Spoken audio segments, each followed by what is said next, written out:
अयान, जो अक्सर देर रात तक ऑनलाइन गेम्स खेला करता था, आज भी अपने लैपटॉप के सामने बैठा हुआ था। सन्नाटा था, सिर्फ लैपटॉप की स्क्रीन की रोशनी कमरे को हल्का सा उजाला दे रही थी। अचानक उसके लैपटॉप पर एक अजीब सा पॉपअप आया। क्या तुम डरने के लिए तैयार हो? यस या नो? अयान ने इसे एक मजाक समझकर यस पर क्लिक कर दिया। जैसे ही उसने क्लिक किया, स्क्रीन पर एक अंधेरी सड़क की लाइव वीडियो फीड दिखने लगी। वह हैरान था क्योंकि यह वही सड़क थी जो उसके घर के पास थी। वीडियो में सड़क पूरी तरह खाली थी, लेकिन अचानक कैमरे में एक छाया सी दिखी। वह धीरे धीरे सड़क पर चल रही थी। अयान को थोड़ा डर लगा, लेकिन उसने सोचा कि यह बस कोई ट्रिक है। तभी स्क्रीन पर एक टेक्स्ट आया, पीछे देखो। अयान ने घबराकर पीछे देखा, लेकिन वहां कोई नहीं था। उसने सोचा कि यह उसकी कल्पना होगी और वापस स्क्रीन की तरफ देखा, लेकिन अब वीडियो में वह छाया उसके के गेट के पास खड़ी थी। अयान का दिल तेजी से धड़कने लगा।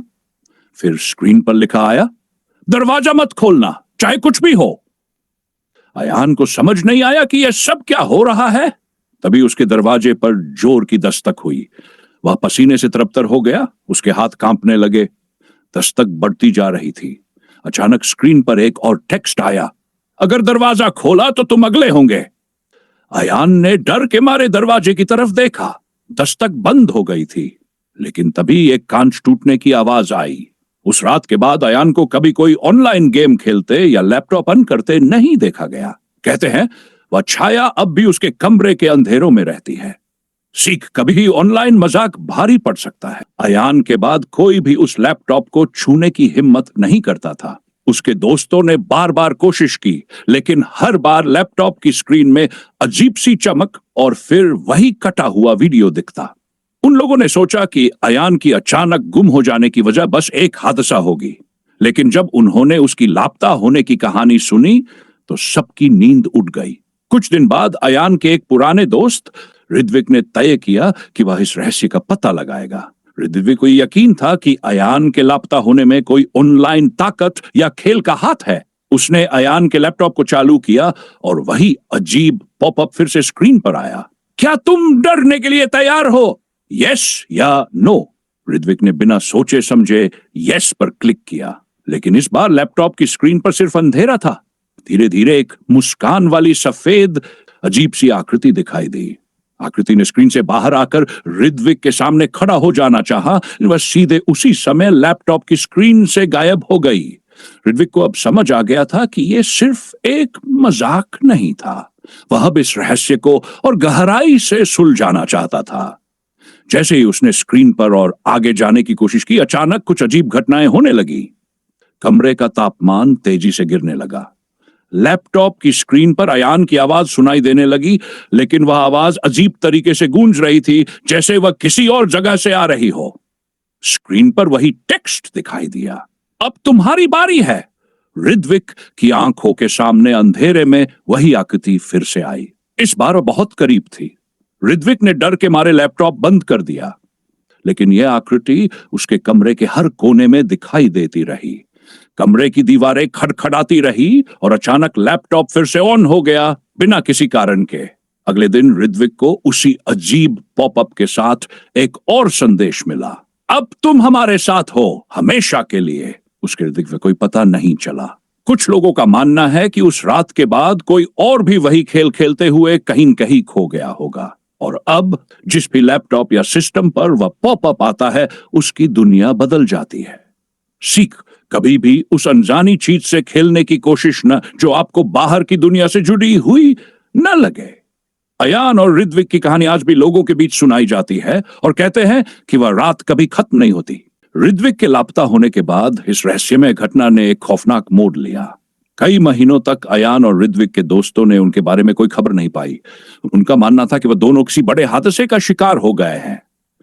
लेकिन एक रात जब नमन नामक एक और दोस्त अपने लैपटॉप पर ऑनलाइन गेम खेल रहा था, तो उसे वही पॉपअप फिर से दिखाई दिया। क्या तुम डरने के लिए तैयार हो? यस या नो? नमन ने पहले तो इसे एक और मजाक समझा, लेकिन फिर उस पॉपअप के बाद स्क्रीन पर जो इमेज आई, वह किसी भी इंसान को डरा सकती थी। यह इमेज एक गहरे अंधेरे कमरे की थी, जिसमें किसी अजनबी का चेहरा झलक रहा था, जो धीरे धीरे करीब आ रहा था। नमन को एहसास हुआ कि कुछ गड़बड़ है और उसे इस खेल से दूर रहना चाहिए था, लेकिन अब देर हो चुकी थी। जैसे ही नमन ने यस पर क्लिक किया, स्क्रीन पर वही अजीब टेक्स्ट दिखाई दिया, अब तुम्हारी बारी है। तभी अचानक नमन के कमरे का लाइट बंद हो गया। कमरे में अंधेरा छा गया और लैपटॉप की स्क्रीन से तेज तेज आवाजें आने लगीं। स्क्रीन पर एक और संदेश आया, तुम नहीं बच पाओगे। नमन ने डर के मारे लैपटॉप को बंद करने की कोशिश की, लेकिन लैपटॉप की स्क्रीन फिर से ऑन हो गई और उसके सामने वही आकृति थी, एक धुंधला चेहरा जो उसे घूर रहा था। वह चेहरा धीरे धीरे आकार लेने लगा और नमन को लगा कि वह किसी और दुनिया से आ रहा था। तभी लैपटॉप की स्क्रीन में एक और टेक्स्ट आया, द्वार खोलो, नहीं तो तुम हमारी जगह ले लोगे। नमन की आंखों में घबराहट थी और वह पूरी तरह से डर चुका था और देखा कि दरवाजे पर कोई आहिस्ता आहिस्ता दस्तक दे रहा था। डर के मारे वह कांपने लगा। फिर अचानक दरवाजे की कुंडी खुद ब खुद घूमने लगी, जैसे कोई अंदर आने की कोशिश कर रहा हो। नमन ने डर के मारे कमरे का दरवाजा बंद कर लिया, लेकिन फिर भी वह महसूस कर रहा था कि कोई उसे देख रहा है।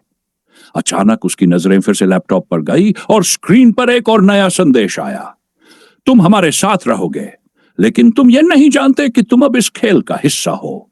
लैपटॉप की स्क्रीन से वह अजीब आकृति फिर से बाहर आने की कोशिश कर रही थी। नमन को अब पूरी तरह से यकीन हो गया कि यह कोई सामान्य ऑनलाइन गेम नहीं था। यह किसी अजीब सी रहस्यमय ताकत का खेल था जो अब उसे भी अपनी जाल में फंसा चुका था। अगले दिन नमन भी गायब हो गया। दोस्तों ने उसके बारे में तलाश शुरू की, लेकिन वह भी अयान और ऋत्विक की तरह कहीं नहीं मिला।